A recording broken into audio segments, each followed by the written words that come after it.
Hey everyone, welcome to today's Explainer. We've got a wildly fascinating and, honestly, pretty intense simulation to unpack today. We're going to explore how a single everyday economic trigger could literally cascade into a total restructuring of our society and global politics. We're going to see just how deeply interconnected our world really is, starting right at your local gas pump and ending on the global stage. All right, let's dive right in. So I want you to picture this. You pull up to your local gas station this summer, and the sign is flashing $10 a gallon for regular unleaded. What actually happens next? We usually just see high gas prices as a major headache, but a shock of this magnitude?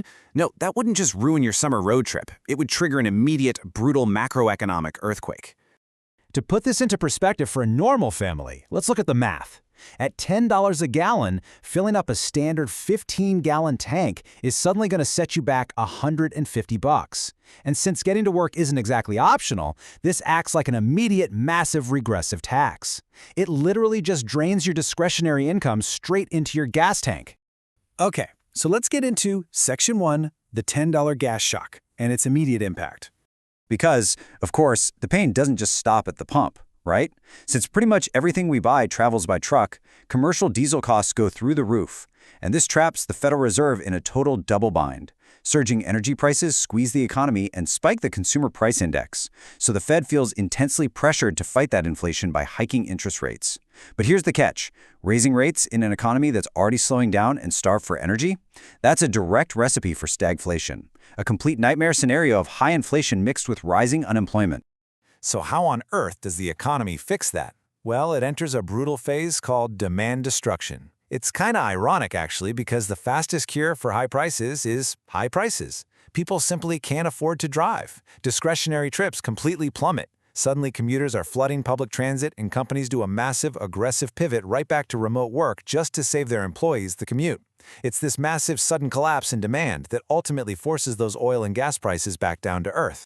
But here's the absolute crucial takeaway.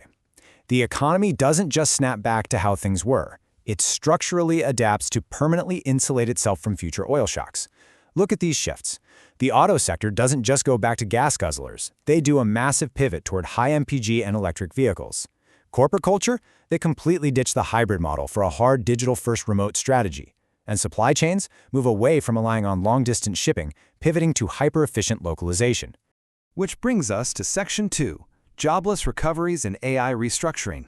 Now, what's really interesting about this next part is that we usually assume recessions slow down innovation, but historically, they radically accelerate it. Right now, corporate AI is mostly exploratory, right? Innovation pilots, basic chatbots, but in a deep, demand-starved recession, the chief financial officer steps in and takes the wheel. AI implementation becomes mandatory. We're talking a hard, ruthless shift to full back-office automation and aggressive routing directly to large language models. Companies use the downturn to permanently replace variable human costs with fixed digital infrastructure. And that brings us to what economists call the jobless recovery. See, when the economy eventually stabilizes and demand comes back, companies don't just hire all those laid-off workers back. They've built elastic operations. Their output bounces right back to normal levels, but employment severely lags behind. Why? Because the baseline efficiency of a single worker has absolutely skyrocketed thanks to AI. So, with human labor downsized, the everyday consumer is left with significantly less capital. How do corporations adapt to that? They shift heavily into the subscription economy.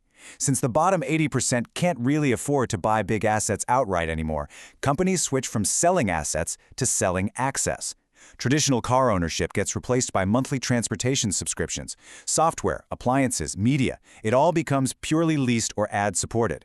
It is a highly efficient system designed entirely to skim whatever limited cash flow consumers have left.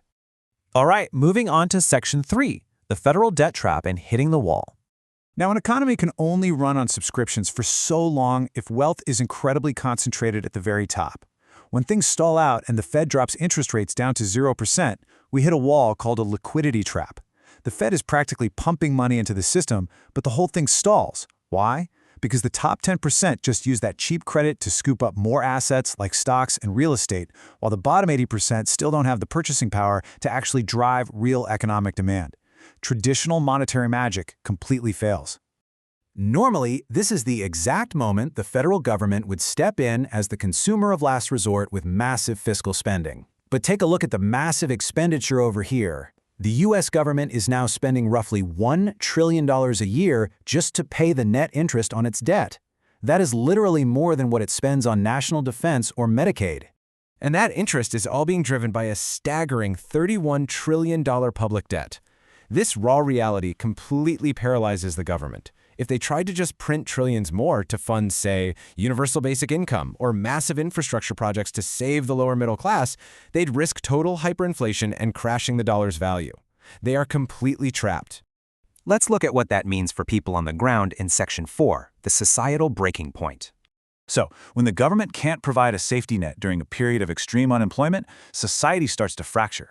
Sociologists will tell you that a 20% unemployment rate historically erodes the basic barriers against civil unrest. It kicks off with the lower middle class buffer zone basically vanishing. It's an eviction cascade. First, you get the dual shock of AI job loss and impossible fuel costs. That leads to missed rent, which pushes people out of their homes, and with local municipal safety nets completely tapped out, families are forced into cars or RVs. We would see an immediate, massive explosion in vehicle residency, which, because gas is too expensive to actually move anywhere, quickly turns into permanent, unsheltered encampments. At this exact moment of peak societal stress, the source material points out we also have to factor in recent Department of Justice and ATF overhauls that rolled back 34 federal firearm regulations. The analysis provides two conflicting but objective lenses on this. First, there's the powder kit model. This perspective argues that a highly armed, deeply stressed population just adds fuel to the fire, risking asymmetric fractures in neighborhoods fighting over resources. But on the flip side, there's the deterrent model. This side argues that as state safety nets fail, decentralized security becomes necessary, allowing citizens to form protective lighthouse enclaves for self-preservation. But regardless of which lens you look through, the outcome of an economic breaking point isn't some centralized civil war. Instead, society essentially fractures into a multi-tiered security system based on class. The top 10% insulate themselves with private, heavily armed security contractors. The middle class starts relying heavily on personal firearms for localized neighborhood defense. And the bottom 20%, they are left entirely vulnerable to horizontal crime and state crackdowns. It is an incredibly stark picture of a decentralized, fragmented society. Zooming out globally, we hit Section 5, global fragmentation and the decoupling wave. Because, of course, all this domestic turmoil doesn't just happen in a vacuum. For decades, the rest of the world happily tolerated U.S. debt because the American consumer was the absolute engine of global trade. But as that consumer base evaporates, look at this massive drop in the U.S. dollar share of global foreign exchange reserves, falling from over 70% down to roughly 58%. Foreign entities aren't just waiting around. They're actively shifting to alternative architectures like BRICS Pay and accumulating gold to insulate themselves from weaponized dollar sanctions. Basically, the global map splits in two. On one side, we see the emergence of a Western automated bloc. Highly efficient thanks to AI, sure, but carrying massive debt and totally starved of domestic consumers. Contrast that with the global South and the BRICS core, who actually control the raw commodities and are trading through local currency corridors. It's actually a pretty wild irony. As U.S. corporations achieve ultimate AI efficiency, they inadvertently wipe out the very domestic consumer engine that gave America its global leverage in the first place. Now, the source material outlines a scenario where this global decoupling is rapidly accelerated by domestic political signals. Specifically, if upcoming midterms suggest that recent hints at a third term for the Trump administration are actually viable, foreign intelligence agencies will react instantly. They'll execute what's called a preemptive pivot. Anticipating permanent executive policies, foreign capitals would go into immediate defensive lockdown. We're talking fast-track nationalization of their supply chains and actively walling off American influence. The result is a rapid collapse of U.S. soft power and treaty reliability. They won't wait to see how things play out. They will consolidate power immediately. Which really leaves us with this incredibly provocative final question to ponder. If the global economy structurally learns to operate without the U.S. dollar, how does a highly armed, deeply fractured, multi-tiered America survive its own corporate hyper-efficiency? It's a complex domino cascade, right? Starting with a simple price jump at the gas pump and ending in a completely restructured world. I really hope this explainer gave you a powerful framework for understanding these massive overlapping trends, and I definitely encourage you to keep exploring how all these pieces fit together. Thanks so much for joining me.